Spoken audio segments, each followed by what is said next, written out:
Alright everyone, welcome back to another Commander Deck Tech video. We have another Elder Dragon to talk about. We have Beledros Witherbloom. Beledros is a 7-mana Golgari colored 4/4 legendary Elder Dragon with flying, and at the beginning of each upkeep, create a 1/1 black and green pest creature token with when this creature dies, you gain 1 life. But the best part here, this is really what is really going to attract a lot of different Commander players. Beledros has this powerful ability where you can pay 10 life and untap all lands you control for just once each turn. So you can only activate that ability once each turn, and I can understand why. If you have a lot of ways of gaining life, this is a pittance to pay. So untapping each land you control, that's insane.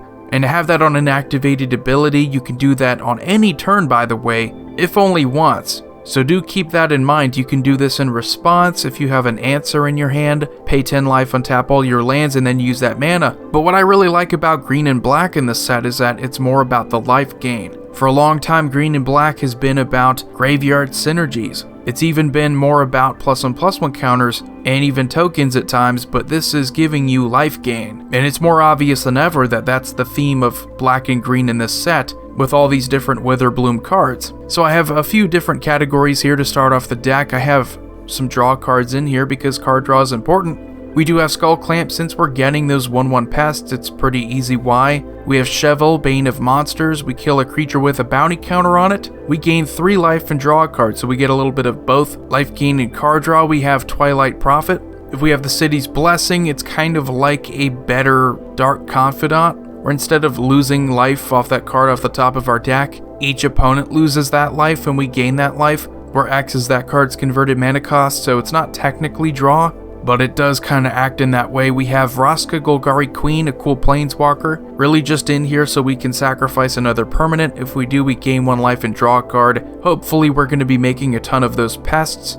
And then we have Well of Lost Dreams. It's probably one of the best sources of card draw that you can have in a life gain deck, because whenever you gain life, you get to pay X, where X is the amount of life, and then you draw that many cards. Craft the Unredeemed here to sacrifice a bunch of those pests. We pay a black and sacrifice X to draw X, gain X, and then put X +1/+1 counters on them. We have Moldavine Reclamation, so whenever a creature we control dies, we gain a life and draw a card. And then we have Shamanic Revelation. We draw a card for each creature we control, and we gain 4 life for each creature we control with power 4 or greater. We have Azoni, Thousand-Eyed. We get a 1/1 black and green insect creature token for each creature card in our graveyard when she enters the battlefield. We can pay 2 mana, sacrifice another creature, we gain 1 life and draw a card. And then we have some graveyard cards in here. Not really a big theme of the deck, but I think in these colors it's really important to have at least some of these. We have Eternal Witness to get a card back. We have Journey to Eternity. You know, you throw this onto a creature, it's not necessarily a graveyard card. If you play it a certain way, it's more like protection, so you can put it onto a creature, and then that creature comes back if it's facing removal, but it also flips into Atzel Cave of Eternity. So you can then pay 5 mana and tap it to return target creature card from your graveyard to the battlefield, which is just insane. We have Phyrexian Delver to bring a creature card back from our graveyard to the battlefield, but we lose life equal to that card's converted mana cost. We have Witch of the Moors. At the beginning of our end step, if we gain life this turn, each opponent sacks a creature and we return up to 1 target creature card from our graveyard to our hand. And then we have some lands in here. We have some that are more utility based here, like Bojuka Bog, but then we have a lot of mana fixing and, dual lands, and just to provide us with 2 different colors. So we have High Market, so we can sacrifice a creature and then gain a life. We have Phyrexian Tower, so we can sacrifice a creature and add 2 black mana. We have Reliquary Tower. We have some ways there of drawing cards, and we don't want to have to discard. And then we do have a Grim Backwoods, almost forgot about this one. You can pay 4 mana and tap it to sacrifice a creature and then draw a card, so it's just more card draw there. And then we have some life gain. This is another big section of the deck. You want to be able to gain life, because if you're paying 10 life to activate an ability, even though in Commander you can afford to lose 10 life, unlike with Standard, where that's a much crazier cost, you still want to gain life and make up that difference. So we have Death Creator. Whenever another creature is put into a graveyard from play, we may gain a life. We have Essence Warden. Whenever another creature enters the battlefield, we gain a life. And then we have another new card here. We have Blex Vexing Pest. Kind of a hard name to say there fast, but other pests, bats, insects, snakes, and spiders we control get +1/+1, and when it dies we gain 4 life. We could also transform it into Search for Blex, which is a sorcery, 4 mana.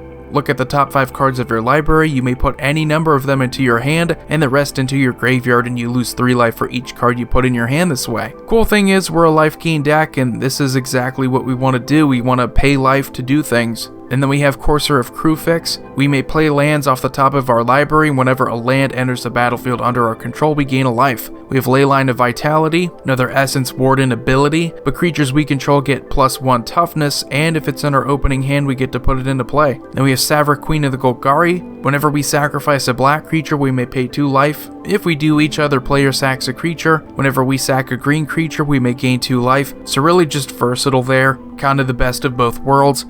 Then we have Whip of Erebos to give all our creatures a lifelink, Alamerit's Archive to double our life gain, and double our card draw. And then we have this awesome card. I've always wanted to play this in a good commander deck. Verdant Sun's Avatar. Whenever it or another creature enters the battlefield under our control, we gain life equal to its toughness. And then since our commander is a whopping 7 mana, I mean, it's not hard to get to 7 mana in Commander, but since our Commander's ability is so good and it gives us all those pest tokens, we want to get it out there quickly. We have Birds of Paradise, Deathrite Shaman, Elves of Deep Shadow, Elvish Mystic, Finhorn Elves, and Llanowar Elves. And then we have some artifacts here: Soul Ring, Arcane Signet, Golgari Signet, Talisman of Resilience, and the Great Henge. Great Henge is also just one of the best cards ever made here, apparently, because it fits into like every green deck. You can tap it for mana, you gain 2 life, it's awesome. And then next we have some pain cards. This is the biggest section of the deck outside of lands. We really just want to bring the pain here. This is really important, because it's not just about gaining life, it's about dishing out life loss as well. So Blood Artist and Zulaport Cutthroat, I mean, these are staples in Commander anyway, but we have the new card Dina, Soul Steeper. Whenever you gain life, each opponent loses 1 life, so she would actually make a pretty good commander option herself too. She's only 2 mana, and that ability, while it's not really multifaceted, it's pretty strong. We can sacrifice another creature for 1 mana. She gets +X power until end of turn, where X is the sacrificed creature's power. So you can even go Voltron if that's what you want to do with this as a commander option in the future. We have a Yara, First of Locthwain. Since the pest creatures we get are also black, that's every turn. Every turn we get a new pest, we get to trigger our Ayara. And then we have Bastion of Remembrance to pretty much be another Zulaport Cutthroat. And then we have Batu's Monument. We're playing around 30 creatures in the deck, so it's probably a good idea to have something like this for cost reduction anyway for our commander. And then we have Marauding Blight Priest. Whenever we gain life, each opponent loses life, so we get that ability again. We have Nadir's Nightblade. Whenever a token we control leaves the battlefield, each opponent loses a life and we gain a life. Then we have Veto, Thorn of the Dusk Rose, which is our first Sanguine Bond ability. Whenever we gain life, target opponent loses that much life. We can pay 5 mana, so creatures we control gain lifelink until end of turn. We have Falcon Wrath Noble to be another Blood Artist. And then we have Grey Merchant of Asphodel. And the actual Sanguine Bond, we have Kokosho the Evening Star, just to really be another devastating gut punch. Kind of like Grey Merchant of Asphodel, although not always as powerful. When it dies, each opponent loses 5 life, and we gain life equal to the life lost this way. And then we have Defiant Bloodlord, which is essentially having a third Sanguine Bond in the deck. It costs 7 mana though. And then moving on here, we have some protection. Again, just going with what we're able to play, we have Kaya's Ghost form, which is probably one of the most underrated forms of protection for a commander in this game. When the enchanted permanent dies or is put into exile, we return that card to the battlefield under our control. So it acts as a line of defense, kind of like Totem Armor. And then we have Heroic Intervention, just to make all of our permanents hexproof and indestructible until end of turn. And of course we have Lightning Greaves. And then moving on here, we have some removal. We have Abrupt Decay, Assassin's Trophy, Croson Grip, Toxic Deluge, the new card Mortality Spear. It costs 2 less to cast if we gain life this turn. We destroy target non-land permanent, so if we're able to do that, it's only 2 mana, and it becomes one of the better removal spells in black and green. Then we have Casualties of War, just all around a versatile removal spell. Choose 1 or more, destroy target artifact, creature, enchantment, land, and planeswalker. And then we have Noxious Gearhulk, to destroy a creature and we gain life equal to that creature's toughness.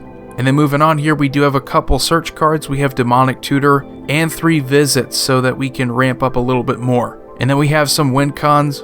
just because we need a way to win with Lifegain, and it's kind of hard to pass up on these. We have Exsanguinate, Aetherflux Reservoir, and Exquisite Blood. Exquisite Blood goes without saying. We have essentially 3 sanguine bonds in here. Really hard to pass up on this if we can get it. And then we have Exsanguinate there, of course. Because we're able to untap all our lands for just 10 life, we can then float a bunch of mana and then dump it all into X and Aetherflux Reservoir. If we get an insane excess of mana, it's an easy win con. If not, well, we just keep playing spells until we gain more life that way. So anyway, everyone, that's going to do it for today's deck tech video of Beledros Witherbloom. Let me know what you think in the comment section below. As always, the deck lists will be in the description below, so if you want to go check this one out, I will have it linked there. Void here signing off. Have a wonderful day.